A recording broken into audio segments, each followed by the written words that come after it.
Hello. അപ്പോൾ എന്നെപ്പോലെ sari ബ്ലൗസൊക്കെ stitch ചെയ്യാനായിട്ട് പേടിയുള്ള ആരെങ്കിലും ഉണ്ടോ? എനിക്ക് ഭയങ്കര പേടിയാണ് കേട്ടോ. കാര്യം ഞാൻ ചെയ്യും. വേറൊരാൾക്ക് പുറത്ത് കൊടുക്കുക എനിക്ക് ഭയങ്കര പേടിയാണ് കേട്ടോ. അപ്പോൾ ഇത് മദർ ഇൻ ലോയുടെയാണ് കേട്ടോ.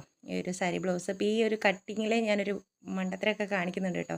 ഇതിപ്പോൾ രണ്ടാമത്തെ ബ്ലൗസാണ്. ആദ്യം ഒരു ബ്ലൗസ് ഞാൻ സ്റ്റിച്ച് ചെയ്തു. അത് കുറച്ച് കുഴപ്പമില്ല എങ്കിലും ചെറിയ ചെറിയ മിസ്റ്റേക്ക് ഉണ്ടായിരുന്നു. രണ്ടാമത്തേത് മണ്ടത്തരം ഇച്ചിരി കാണിച്ചെങ്കിലും പക്ഷേ ആദ്യത്തേനെ കഴിഞ്ഞും കുറച്ചുകൂടെ ബെറ്ററായിട്ട് തോന്നിയത് ഫിറ്റിങ്ങും കാര്യങ്ങളൊക്കെ രണ്ടാമത്തെ ബ്ലൗസിലായിരുന്നു കേട്ടോ. അപ്പം എനിക്ക് ഭയങ്കര പേടിയാണ് കേട്ടോ സാരി ബ്ലൗസ് തയ്ക്കാൻ. പക്ഷേ സമയം കുറച്ച് മതി, പെട്ടെന്ന് തന്നെ സ്റ്റിച്ച് ചെയ്ത് കഴിയൊക്കെ ചെയ്യും, ശരിയാണ്. പക്ഷേ എങ്കിലും ഒരു പേടിയാണ് എനിക്ക് എപ്പോഴും സാരി ബ്ലൗസ് ചെയ്യാനായിട്ട്. അപ്പം അങ്ങനെ പേടിച്ച് ഒക്കെ തയ്ച്ച ഒരു സാരി ബ്ലൗസാണ് കേട്ടോ ഇത്. വലിയ കുഴപ്പമില്ലാതെ ഒപ്പിച്ചിട്ടുണ്ട് കേട്ടോ. അപ്പോൾ ഇതാണ് ഫൈനൽ ലുക്ക് വന്നിട്ട്. അപ്പോൾ എന്നെപ്പോലെ സാരി ബ്ലൗസ് സ്റ്റിച്ച് ചെയ്യാൻ ഇച്ചിരി പേടിയുള്ള ആരെങ്കിലും ഉണ്ടോ കമൻറ്റ് ചെയ്യണം കേട്ടോ. അപ്പോൾ നേരത്തെ തയ്ച്ച ഒരു ബ്ലൗസോടെയാണ് കേട്ടോ ഇത്. അപ്പോൾ ഓക്കെ, ബൈ. നെക്സ്റ്റ് വീഡിയോ ആയിട്ട് കാണാം.